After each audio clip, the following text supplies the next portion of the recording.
Assalamualaikum Teteh. Mohon maaf mengganggu waktunya sebentar. Saya Anissa mau izin mewawancarai Teteh sebagai pelaku usaha yang sudah menggunakan media digital. Sebelumnya boleh perkenalan dulu dengan Teteh siapa? Iya boleh, kebetulan perkenalkan nama aku Natasha, umur aku 22 tahun saat ini. Iya. Halo Teh, boleh kita mulai wawancaranya? Iya boleh. Untuk yang pertama, usaha apa sih yang sedang Teteh jalani saat ini? Usaha yang aku jalani saat ini namanya Bumi Rempah. Kebetulan kita bergeraknya ini dalam bidang kuliner ya, gitu, di food and beverage gitu. Berarti di bidang makanan ya? Iya, bidang makanan kuliner. Boleh tahu di Bumi Rempah ini tuh Teteh menawarkan produk apa aja sih? Produknya kebetulan ada banyak ya gitu, kita mulai dari minuman sampai makanan, cemilan kayak gitu juga ada, cuman emang lebih dominannya ke makanan berat kayak misalnya paket cumi lada garam, paket ayam geprek gitu, udah biasa kan ya ayam geprek. Terus juga ada nasi goreng legend kayak gitu. Terus kalau cemilannya ada sweet cheese roll, ada pisang geprek keju. Kalau minumannya ada banyak juga sih, ada ice orange marmalade dan lainnya. Jadi segala varian ada. Iya, variatif. Itu boleh tahu alasan Teteh kenapa memilih usaha makanan ini apa? Alasan aku kenapa pilih usaha makanan karena kalau makanan itu kan kebutuhan primer ya, semua orang gitu. Jadi untuk usaha makanan kemungkinan untuk matinya itu kecil gitu, tapi ya tergantung dengan kualitas yang kita kasihkan juga gitu. Jadi aku tertarik karena kalau makanan itu ya kemungkinan matinya tuh kecil gitu. Untuk harganya nih Teh, harga per produknya tuh dari kisaran harga berapa sampai berapa ya? Kalau harga itu sebenarnya kita variatif juga ya, karena menu juga ada cukup banyak, sekitar 33 menu. Jadi harga paling murah itu di minuman, harganya 6.000. Nah kalau harga paling mahalnya itu sebenarnya ada di makanan kering, kayak kentang Mustafa sama gepuk. Nah gepuk itu paling mahal, kita jual 42.000. Tapi 42.000 tuh per 250 gram. Cuman kalau kentang Mustafa sama gepuk ayam itu ramenya pas lebaran. Jadi kalau hari-hari biasa kayak gini mungkin kurang.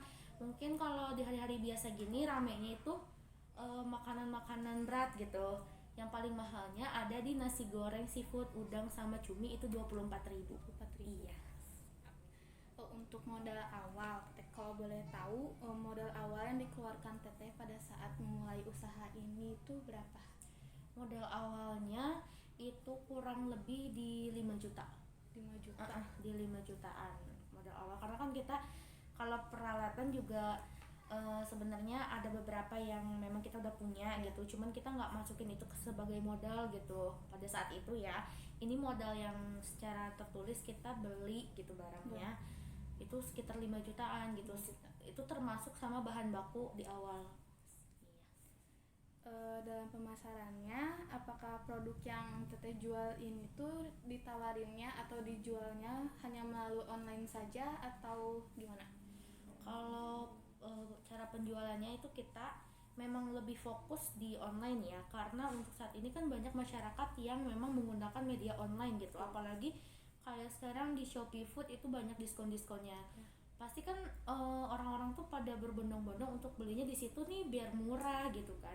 Jadi ya memang kita di sini memang memfokuskan secara online, tapi nggak nutup kemungkinan kita terima juga secara offline gitu. Jadi offline juga kita sebenarnya terima, bahkan di depan rumah juga itu udah dipasangkan daftar menunya pakai banner gitu. Cuman ya kalau misalnya dibandingin sama penjualan online emang lebih besar online gitu, offline mah jarang gitu.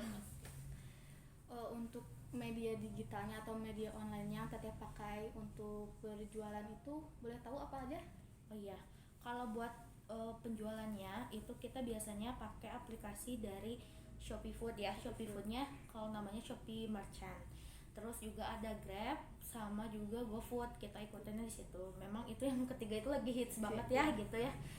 Terutama Shopee Food itu lagi hits banget. Terus kalau misalnya media promosinya kita pakainya Instagram sama Facebook. Cuman kalau Facebook kita jangkauan pasarnya memang belum terlalu jauh. Jadi kita lebih fokusnya di Instagram. Kayak di Instagram kita pernah aku ikutin Instagram Ads, terus juga endorse ya ke salah satu akun Instagram di Bandung Barat. Terus juga bikin reels gitu, konten-konten supaya bisa lebih menjangkau gitu. Kira-kira berapa pendapatan yang Teteh dapatkan pada usaha online ini? Kalau hitungannya biasanya kita per bulan ya. Nah, kalau per bulan itu kalau untuk omsetnya bisa 15 sampai 20 juta. Sebenarnya itu masih hitungannya kecil ya. 15 sampai 20 juta. Itu per bulan. Iya, per bulan. Cuman itu omsetnya ya. Kalau laba bersihnya itu kita di angka 4 sampai 5 juta gitu. Jadi emang sebenarnya kita ambil laba bersihnya enggak 100% gitu. Karena kalau kita ambil 100% di pasar sini tuh nggak akan kekejar gitu, karena di sini di Padalarang itu secara umum kita tuh bersaing harga gitu. Jadi pada pamurah-murah gitu kalau di sini gitu.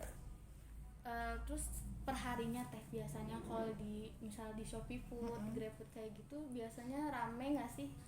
Kalau untuk rame mah perharinya ya. Kalau buat rame sebenarnya di sini kita nggak bisa tentuin ya. Jadi kalau jualan pasti ada naik turunnya gitu. Jadi kalau pasar Padalarang tuh sebenarnya nggak bisa ditebak. Kadang gini, kadang awal bulan kita rame, terus nanti pertengahan sepi, akhir bulan rame. Kadang sebaliknya, akhir bulan tuh sepi, awal bulan sepi, tapi pertengahan bulan tuh rame gitu.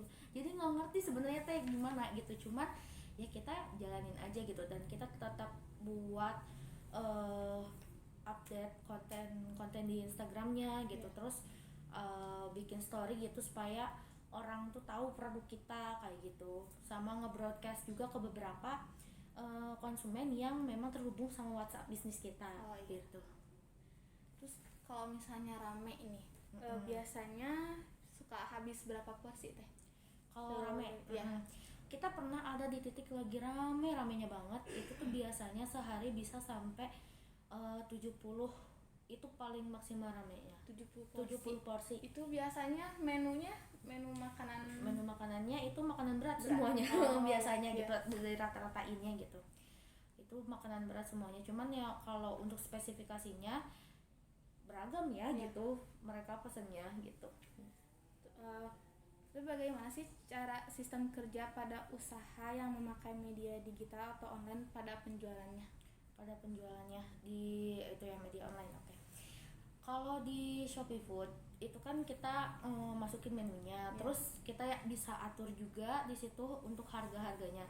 Nah, di sini kalau di Shopee Food, GrabFood juga GoFood itu tuh sebenarnya kita sebagai pelaku usaha nanti bayar juga ke pihak Shopee Food, GrabFood sama GoFood kalau terjadi transaksi. Ya. Nah, itu tuh ketika satu kali transaksi itu per transaksinya dipotong 20%. Makanya kenapa harga offline sama online itu biasanya suka beda gitu, karena kita di situ ada biaya gitu ya. Terus juga kalau misalnya ada suka promo-promo nih gitu, itu juga sebenarnya kita nanggung, cuman memang ada subsidi dari pihak aplikasi tersebut gitu. Kayak misalnya di Shopee Food itu tuh kita ngesubsidi buat diskonnya sekitar 50%. Nah, mereka juga 50% gitu. Jadi kita memang harus nge-markup agak tinggi sih kalau di online gitu. Terus juga kalau misalnya biar di media online di media digital tersebut kita penjualannya rada rame, yaitu kita harus melakukan promosi gitu, ngelakuin diskon gitu di situ. Makanya di markup harga agak tinggi itu penting. Teteh boleh diceritain nggak sih suka dan dukanya Teteh dalam menjalani usaha melalui online ini? Ya, kalau sukanya itu kan karena basic aku itu suka jualan ya. Jadi ketika produk yang aku tawarkan ke konsumen itu memang laku, terus konsumen juga suka, disitulah kepuasan aku tersendiri gitu ya. Terus kalau misalnya sedihnya, ya namanya jualan kan pasti naik turun itu juga ya. Terus juga untuk saat ini memang banyak banget saingannya, apalagi di Shopee Food itu tuh udah banyak banget saingan, udah banyak banget yang baru-baru gitu outletnya. Bahkan kayak ibu rumah tangga juga di rumah kan udah bisa ya jualan gitu. Kayak gitu ya, itu sebenarnya agak jadi sedih tapi ya kita harus tetap optimis supaya usaha kita juga bisa maju gitu. Kan Teteh dalam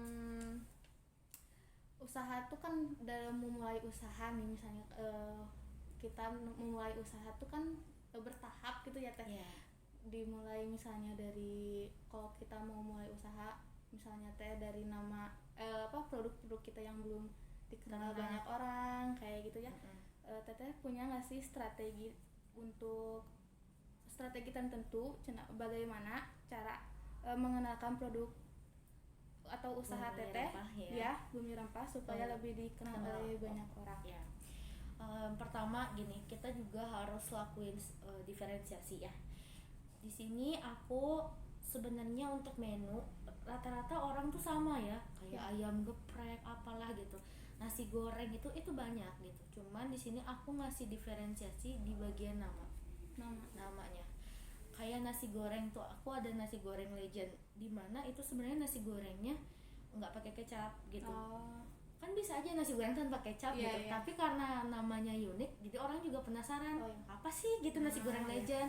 Terus pisang geprek keju, pisang geprek apaan gitu kan ya. Jadi emang di situ kita ngasih diferensiasi gitu supaya ya orang tuh tertarik, Tertarik. jadi kepo juga. Iya. Nah itu pertama. Terus yang kedua, yang aku lakuin supaya lebih dikenal lagi, pertama nih pas awal-awal aku launching Bumi Rempah itu tuh aku bagiin brosur. Ya, aku bagiin brosurnya nggak ke sembarang tempat ya, tapi ke beberapa perkantoran. Kenapa? Karena biar satu brosur bisa dilihat sama banyak orang gitu. Jadi Iya. kan ngehemat juga Iya, ya iya. gitu. Kayak ke Bank BCA, Bank BRI, terus juga BJB, sama ke Nehemia, terus juga ke Borma. Di Borma kan banyak tuh karyawannya. Iya. Awal kita buka Bumi Rempah, Borma everyday itu pasti pesannya tuh lebih dari 30 gitu, karena di sana banyak karyawannya. Berarti efektif gitu ya. Iya, Kalau coba pakai brosur gitu. itu pas awal-awal. Nah kan di situ juga dicantumin IG kita tuh apa sih gitu. Iya. Nah di situ ada yang follow aja gitu, follow up. Nah selain itu juga strateginya di sini ya kita pakai Instagram Ads gitu supaya Iya. lebih menjangkau kan, sama kita juga pakai endorse itu tadi, endorsement gitu supaya lebih orang tuh lebih tahu. Untuk ini teh siapa yang terakhir Iya. tips boleh teteh kasih tips atau motivasi untuk para pemula yang ingin mencoba mulai usaha. Oke. Yang pertama harus tentuin dulu ya produknya yang mau kalian jual tuh apa gitu kan. Mau itu makanan atau apa gitu, kalian harus tentuin. Terus kalian harus tahu kualitas produk kalian tuh gimana gitu. Dan harus tahu juga target pasar yang mau kalian tuju tuh siapa gitu kan. Supaya nantinya nggak jadi salah kaprah gitu. Terus yang selanjutnya adalah jangan takut buat mulai. Jujur, kalau misalnya kita udah punya ide, udah punya konsep, tapi kita takut nih, takutnya gagal, nanti rugi gimana, itu nggak akan pernah maju gitu. Pengusaha yang sekarang udah gede aja, itu tuh mereka gagal berkali-kali. Kadang aku juga suka pesimis ya gitu, aduh kayaknya aku nggak bisa deh lanjutin gitu ya. Tapi karena aku ingat pengusaha aja ngedapetin gagal tuh berkali-kali, jadi yuk kita optimis gitu, kita harus bisa.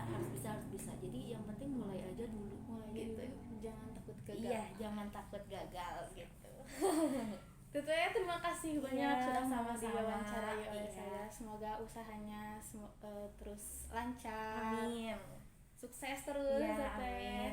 Allahumma